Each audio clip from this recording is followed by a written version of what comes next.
Welcome to another edition of the Turnpike Sports Book Report. I'm Doug Weishattle here with Dave Weishattle. We're here to give you a whip-around look at some of the latest news coming out of the casino and sports betting industries. This week, in our state and national reports, we've got April, May, and June numbers to talk about. April numbers, really? Yep, we have 2 Arizona? weeks. We have two Is it this week and next week, both April. So, oh, wow. Arizona, Illinois? Yep. All right, look at that. Deals, we have an iGaming deal. We've got a baseball deal to talk about. We've got I guess you can call it a tech deal. It's more cybersecurity deal type of situation, and a Canadian Football League deal. We had Canadian football the other week, We've right? got more Canadian football. Okay. When is the season? I don't even know when the Soon. season. Okay. That's why they're all being announced. Okay. Industry updates, licenses, launches. We've got expansions and acquisitions to talk about, and then we'll finish up with our legislative roundup. We're going to start talking state and national right after this. Hey, Dave Weishattle from Turnpike Sports. I just got my dugout mug delivered, and I am loving it. Dugout mugs are mugs made out of baseball bats, and they are officially licensed by Major League Baseball, so you can get your favorite baseball team's logo on your mug. Just think of it, enjoying your favorite drink while watching your favorite baseball team with your team's logo on your mug made from a baseball bat. They can even make customized mugs. Check out the mug they made for Turnpike Sports. I mean, just look at that. That looks awesome. I've never seen anything like them. If you go to dugoutmugs.com, you'll find out they even make more things than mugs. They have baseball board games, grilling equipment made from baseball bats. They even have a section for gifts for under $30. Head on over to dugoutmugs.com because if you're a baseball fan or need a gift for a baseball fan, you have to check out Dugout Mugs. And use our promo code PIKE at checkout to get 20% off your purchase price. That's promo code PIKE, P-I-K-E. Also, free shipping with orders over $99. You can't beat that. DugoutMugs.com. That's my go-to place if I need a gift for a baseball fan. Well, if you excuse me now, the game is about to go on, and the wind is just right for drinking.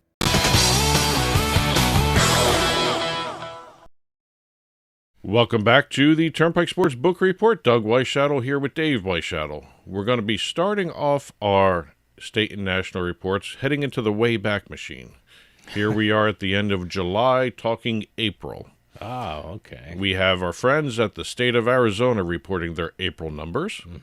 And in terms of the total handle, this is the 8th consecutive month with at least $700 million in total handle. Wow, okay. 6 of the last 8 months have been at least $800 million. You know, Arizona is such a great sports betting market. You kind of wish they kind of reported earlier kind of thing. So it's such a great sports betting market. They take their time. You know, the thing is about Arizona is, when they report, usually, although Illinois has been kind of late in their numbers too, usually when you get Arizona's numbers, you can do, now we can do the top 10 states for handle for April. So sometimes Arizona reports first, sometimes Illinois. That's the situation. Yeah. You said we're going to have Illinois next week. Yeah. Okay, so I have the numbers for Illinois, but I'm going to put them into next week. Oh, okay. The one thing I do like about Arizona's reporting, every month they come out with the monthly numbers, and on the same report, they have year-to-date numbers, fiscal year-to-date numbers, and since launch. Okay. They make sure they put everything out there so everyone can watch it. And speaking of since launch, they should give you a little more because you have to wait for them. So, speaking of launch, all right, $34.6 billion in all-time total handle and $185 million in all-time tax revenue. I told you it's a great market. Yes. Moving forward in time, I feel like I'm doing an H.G. Wells thing here. She had that sound effect. Yeah, right. I was like, was that the squiggles on the screen? Yeah, something like that. Meanwhile, back in the future, we have May and Nevada. All right. Second consecutive month with under $600 million in total handle for the state of Nevada. 3 of the first 5 months of the year in 2026 are under $600 million in total handle. Okay. 2 of the first 5 months of the year are under $40 million in revenue, and it's the 4th consecutive month with under $4 million in tax revenue. Okay. For year-to-date handle, $3.2 billion, though, for the state. Okay. Well, you got to realize about Nevada, it's been the only place to go for gambling for such a long time that we kind of include them, but they're not the top grossing market. They're not the top handle market. They're top 10 and sometimes top 5, depending on what you're looking at. They don't have the population that a New York has. Right. I mean, you're never going to beat New York because of the population size.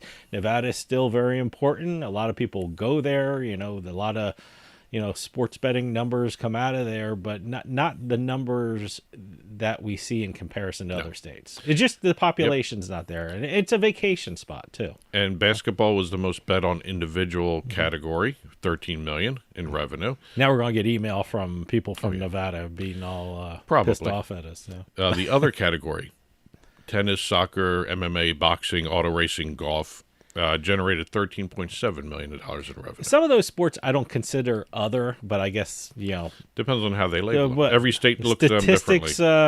For statistics purposes, I guess they are other.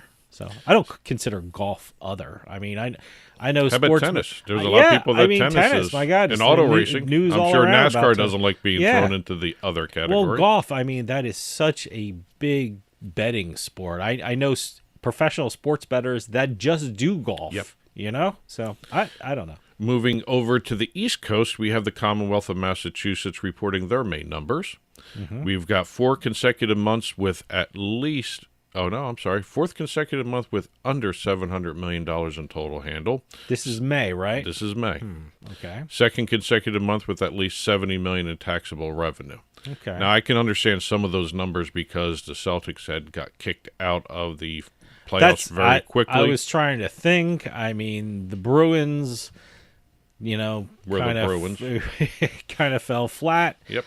Celtics felt really That's why hard. I have to kind of think. You're talking to me about April and May numbers. I was like, what was going on in the sports world in April and May? It's just, you're trying to think back. FanDuel and DraftKings, they accounted for 74% of the total handle. If we're talking about Massachusetts, I'm assuming DraftKings was number one. Oh, yeah. Okay. They, because that is their corporate headquarters. Yeah. They doubled up on FanDuel. So. Yeah.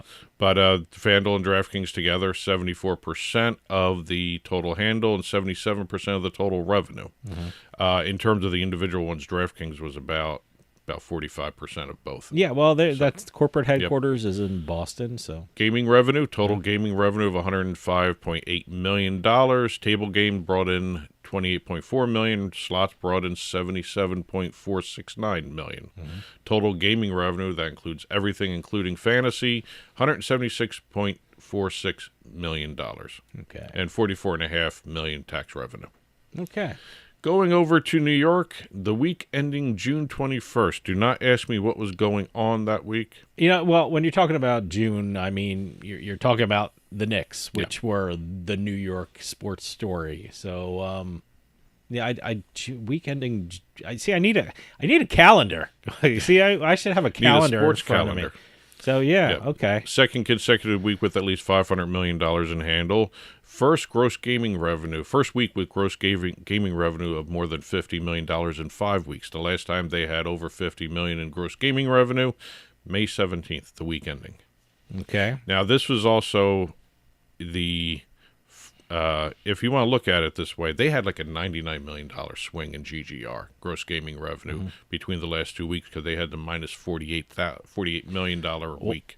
Well, I think I gave you my theory last week. So many people made a lot of money on the Knicks because, a couple of those games, they had historic comebacks. Yeah. And if you did in-play betting and you put some money in the Knicks when they were down by that much, even a couple dollars, you're winning a lot of money. So I haven't heard a report yet if that was the case or stuff like that. That's my own. Somebody's going to. That's my own theory. At some point. So if someone's listening to this, get on those numbers because I'm very interested to see it. And I do it myself, but I'm insanely lazy and I'm not going to do it. And last digit for the week here, FanDuel and DraftKings were separated by $1.45 million only for the first and second spot, and they accounted for over 71% of the weekly handle, by the way. All right. That's it for the state and national. We're going to start talking deals right now.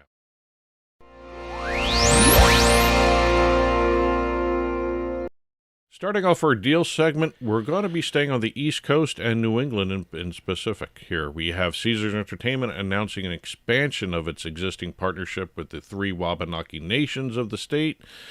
And I'm going to mispronounce every single one of these names, and I apologize in advance. The Holton Bands of Malisa Indians. Okay. The Micmac Nation. Okay. Actually, it's Micmac. Well, okay. Yeah. And the Penobscot Nation. That one I got. I think you did well with pronunciations. Well, they're going to expand the deal that they have with the three tribes, the three nations, to include online casino gaming in Maine when it launches. Oh, okay. They're going to be bringing Caesars Palace Online Casino, Caesars Sportsbook and Casino, and Horseshoe Online Casino into the market. And they are going to be integrating that with the Caesars Sportsbook. It's a single login, digital wallet. Basically what they have in other states already when the online casino side of the industry launches in Maine, which will be sometime this year, you will see Caesars. All right. And Maine, once they do launch this, they will be the 8th state to offer online casino gaming. Great. By the way, here a little bit of trivia. Yeah, you'll probably get it because they're talking about it. And a tip of the cap to Barstool. I saw this on their social media feed. I can't remember what social media it was, but it was their social media feed. What is the one state name? What's the one state name that only has one syllable? And of course, what we're talking about, Maine. Yeah. Maine. Well, I didn't think I had to answer that. We're talking about New Maine. So Yes. but if we weren't talking about it, you wouldn't have gotten that answer. No, probably not. Everyone was like, Utah, Ohio. I started right off with Utah, the shorter ones. Yeah. No, but that's from Barstool. I don't want to take credit for taking that, but it's a decent trivia question. I love the trivia questions.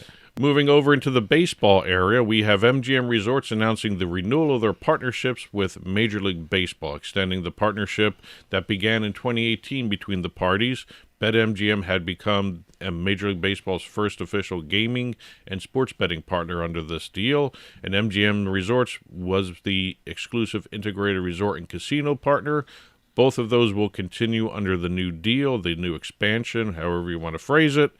They will continue. BetMGM will continue to market its brand across all MLB platforms, MLB Network, MLB.com, the digital portfolio for both U.S. and Canada. BetMGM will also be sponsored. Their sponsorship will be integrated across MLB content on Apple TV, and they will continue to develop the co-branded MLB-themed casino games on BetMGM Casino. Look, anyone who watches MLB, will know that BetMGM has a presence there. So even if you're watching a live game, you see the BetMGM. I have to admit, the MLB-themed casino games, very fun to play. Yeah, no, they're great. Over in the, I guess you can call this an integrity side of the industry, Fanatics Sportsbook announced a partnership with IC360, Integrity Compliance 360, and Signify Group to establish the Bad Actor Program. Okay. Basically, at the beginning of football season, IC360 and Signify will be tracking via their threat matrix service. Interesting. Targeted abusive and threatening content against the athletes. See, that is such a huge issue. I'm glad everyone's getting involved in that because it's got to stop. Yes. I mean, it's ridiculous. Well, this will be to ban. It's scary too. Yes, it will be to ban scary. the bettors, and as well as relay the information to the correct authorities. Yeah, I know. Yeah, well, some of these idiot bettors, they get so brave when they're sitting behind a keyboard and down in their basement somewhere in some dark corner of their house, and and it's just ridiculous what they do. So. It's sad. This is becoming a necessary part of the industry. Yeah. But, groups like IC360 and Signify out there. Signify's threat matrix has been a very interesting development in that, and it's really helped out a lot with the harassment side of everything. IC360 is constant patrolling, so they have become an integral part of the industry as a whole. Unfortunately, it has to be done because there are idiots out there that, threaten not only the athletes, but also their families and stuff like that, and, they kind of think they're the reason they lost a bet or something like that, something stupid. So. Yeah, they had nothing to do with your betting habit. What an idiot. What idiots. Last entry of the week, and it's a happy one. We have TunyBet announcing a multi-year partnership with the Hamilton Tiger Cats, becoming the club's exclusive and official iGaming partner. The deal also has naming rights for the club level at Tim Hortons Field, which is the home field for the Hamilton Tiger Cats. Now, Tim Hortons... That's the coffee company. We used to have one in Hamilton Township, New Jers's. There's still one or two on some of the rest stops on the Turnpike. Yeah, no, that was good. I actually like Tim Hortons. It's good coffee. I don't particularly remember the coffee. I went there for breakfast. I like Tim Hortons better than that was like one of Dunkin' those and restaurants Starbucks. for me anyway. That's one of those restaurants you don't go there for lunch or dinner. I always went there for breakfast. I always thought that as a breakfast thing. Deal also includes 2 dedicated activation spaces inside the stadium. So there's going to be sign-up offers, activations for fans as the games go on and throughout the season. Yeah, I remember the Hamilton Tiger Cats. Yes. Yeah. Don't they have they have 2 teams named the Rough Riders, don't they? Or One was Ottawa Rough Riders. One of them changed their name. well, I think. Edmonton, because I guess their name was Eskimos, and I guess that's politically incorrect now. I guess. I don't even know what is Edmonton one of the ones that did Rough Riders again, or No. See, I don't even know. It was Ottawa Rough Riders and Vancouver, I believe, was or something. I don't know the names anymore. That's the problem. I think I I remember the Montreal Alouettes and all that. You stuff. know, John Candy was part owner of that. Yep. I think. Yep. Yeah. Okay. So, little Canadian football trivia. There you go. Too. All We're right. just loaded with trivia today. That's it for the deals this week. We're gonna start talking industry updates right after the break. Smoked cocktails have never been easier to make thanks to our Halo Drink Smoker. Simply place the cocktail smoker on your glass, light the wood chips until they start to smoke, and then top it off with the lid to infuse your drink with a delicious, new, smoky flavor.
Welcome back to the Turnpike Sports Book Report. Doug Weishuttle here with Dave Weishuttle. Starting off our industry updates segment, we're finally leaving the East Coast and going to Illinois. Okay. We're going to Illinois, and Bally's Corporation has proposed installing slot machine lounges at Chicago's O'Hare Midway airports as an alternative to expanding the video gambling terminals across the city. I think that's great. I love that idea. If a city wants to make money, hey, we do Beat in the House, and we have jackpots segment, who won jackpots, and a couple times a year, several times a year. What is it called now? The one in Vegas. It's not McCarran. Oh, no, it's Harry Reid now. Whatever. It used to be, I guess, McCarran. But same place. But Harry Reid, we always Terminal have A. Always Terminal A. It's always Terminal A, but they have more. Yeah, they have 2 wings things with in slots terminals. in it. So, but no, I think it's a good idea. Hey, if a city wants to make money, and look, I mean, you're waiting. You want people to get to an airport hours ahead of time. You gotta give them some entertainment. Well, it'd be a pleasure the to go argument, to a airport a couple hours ahead of time if I can play some. The games. argument right now is they don't want to walk away from the guaranteed $6.8 million revenue generated from the VGTs across the city of Chicago. I get it. All right. And the budget's already being planned. It's already passed $16.6 billion budget. It includes the VGTs. Bally's counter is, well, we got to change our deal if this happens because it alters the way we do business in the state.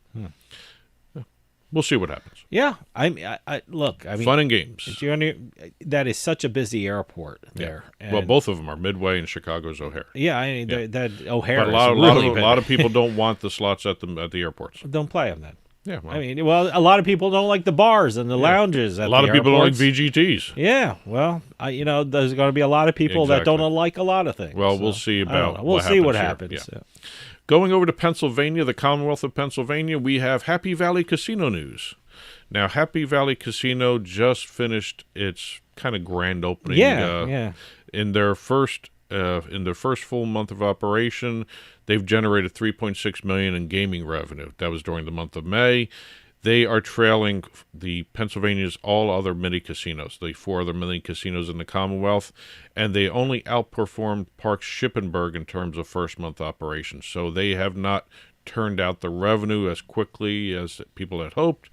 And at the beginning of this 2 months period here, or at the end of this 2 months period of the grand opening suite here, the general manager and CEO has left the company.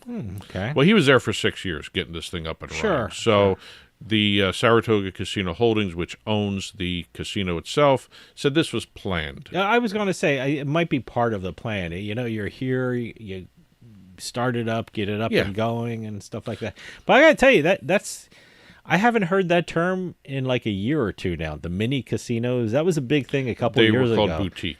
Oh, okay. Yeah. But yeah, when they first started like 4 years ago or something, started talking about them, you know, it's the mini casinos. So moving out to Nevada, we got 2 quick stories here. We've got Las Vegas's last remaining Sigma Derby mechanical horse racing game. You know, the one where they go around the track. Yeah. Has now officially found its new home at the Golden Gate Hotel and Casino. Basically, this has been a fan favorite since the 80s when it was first there, and this is the basic definition of interactive gameplay. Yeah, and I might be wrong. On Pawn Stars. Yes, that's where I saw one too. Is that? I don't know if it was a Sigma Derby one, but I don't. I can't remember. I believe it might have been. I mean, Derek Stevens bought it. I think. This is now one of the last remaining Sigma Derby games in existence. Okay, so staying in Nevada, time constraints here. Bally's Las Vegas Resort is not expected to be completed in time for the debut of the Athletics' new ballpark in 2028. Bally's says it intends to focus on the infrastructure, the retail, and the entertainment components of the complex, but the resort casino is not expected to be open when the stadium opens in 2028. Okay, well, you know, well, the important stuff is going to be open, the stuff that makes some money so they can complete it. So yes, that'll be up and running.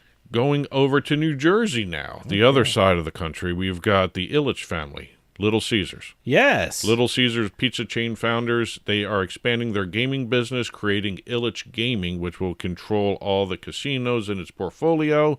They have agreed to acquire Scarlet Pearl Casino Resort in Mississippi, as well as buying up the remaining 50% stake in Ocean Casino Resort from Luxor Capital. When I saw that, I thought, you know, I always grab something to eat at Ocean Casino's like food court right there. They even have a food truck in there. So, no, I was wondering if they're going to have a Little Caesars in there now. Probably. I'd be curious. Although they still do have the best named restaurant, Chinese restaurant for Atlantic City is called Boardwalk. So there you have it. There's an advertisement for Boardwalk in Ocean Casino. Everything is depending upon regulatory approvals. Going over to Oklahoma now, we have the Choctaw Casino and Resort Pocola. They have announced a $140 million expansion and renovation plan aimed at significantly upgrading its hotel, casino, and guest amenities. Property enhancements is the key word here. Upgrades include a new 7-story hotel tower, 130 guest rooms, suites, resort-style pool, private cabanas at the pool, outdoor bar, full-service spa, 24-hour fitness center, and also an upgraded poker room. Nice. Off-track betting area. Okay. And a new rewards club to be relocated into the upgraded spaces. So they're going full bore on the upgrades. Oh, good. Moving over to the state of Texas, Alabama Coushatta Tribe of Texas officially broke ground on its 95-acre Nisquilla Casino Resort project in Leggett. Once this is complete, they are expected to have a 685,000 square foot casino resort complex. Wow. Large gaming floor housing 3,400 electronic gaming machines, multi-story 366-room hotel, resort-style pool area, full event and conference center with a grand ballroom designed to host up to 1,000 guests. Wow, okay. This will be located on the tribe's 11,000-acre reservation in Livingston, about 73 miles northeast of Houston. Okay. Texas. I was going to say, where is that? Yes. Okay. And last entry of the week, DraftKings. They have announced the launch of its proprietary prediction markets exchange, DKX. Okay. And that will be integrated into the Super app, the DraftKings Sports and Casino app that they When are is that going to launching. launch? It's launched. It's launched? Yeah. I don't have it. If you log on, I don't have it. I noticed it the other day when I logged on. I have DraftKings. I don't. If you log onto their app, yeah, it says live in all 50 states now. Okay. All right. I don't know if that's good wording, but okay. It says DraftKings now live in all 50 states. All right. I got to go check it out now. I got to go check it out. And also DraftKings Predictions, which will be incorporated into all this. They've expanded their additional event contract offerings, MLB player and futures contracts, no runs first inning contracts. Okay. Jesus. Sounds like betting to me. Yeah, no. Broader like NBA and NHL selections and international sports will be included as part of the integration. Okay. That's it for the industry updates. We're going to finish up with our legislative roundup.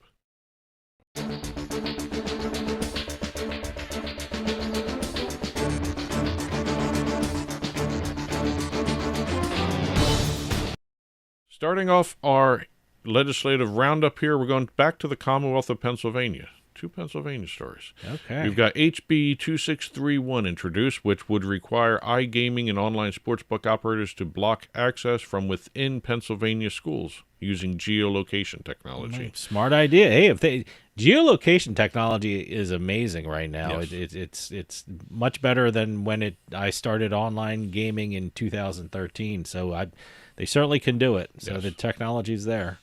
Well, the bill was dedicated to the honor of a young man who began to suffer from a gambling addiction as a student. Okay. And later died in 2024 as a result of that addiction. Okay. So the bill is there in honor of in memoriam of that individual. I think it's a great idea. Yep. And the bill also places the responsibility on licensed operators to make use of the geospatial technology. That's a new phrasing. I don't even know what that is. That's the geolocation. Oh, okay. Yes. Just say geolocation. I don't know. They call it geospatial. Geospatial. Yes. Okay. Now we got two other stories coming out of North Carolina. The lawmakers have agreed on a brand new tax rate for online sports betting. All right. 23%. It's a 5% tax rate increase beginning of the new fiscal year. They had originally proposed in the Senate a 36% tax rate. This was the compromise amount. Okay. So this new tax rate pushes North Carolina ahead of New Jersey. Okay. Massachusetts, and Ohio. They are now above them in terms of no one's beating New York with 51%. No. And New Hampshire. Yeah. And the other one is kind of interesting. North Carolina, House and Senate have passed Senate Bill 595, adds a new subsection to the regulations, which allows the Secretary of Revenue to request detailed player data from licensed sportsbooks on all bettors who received at least $2,000 in winning in the prior calendar year. Okay. A lot of information, a lot of private information as well. Anything that's related to tax compliance. Okay. So they are assuming this will be a new tax structure being introduced and pushed down to the bettors of the state of North Carolina. Okay. So we'll see what happens there. So the accountants beware. There might be something new coming. Yeah, exactly. Well, that's it for this week's Turnpike Sports Book Report. If you've been following along on TV, there is a ticker flying by below us. Domestic international gaming stories, as well as conference announcements, entertainment stories. They're all in the ticker there. And when this show is released on Monday mornings, you will see a full print version of the Turnpike Sports Book Report on our blog, turnpikesports.us. Click on the blog button. You'll see the full print version there. It contains stories we talked about in this half hour, as well as stories in the ticker and stories we didn't have a chance to talk about anywhere else in this show this week. So they're all there on the print version. And as always, press releases, announcements, conference announcements, concert announcements, restaurant openings, property enhancements. info@turnpikesportsradio.com. And that'll do it for us this week. We'll see you next time on the Turnpike.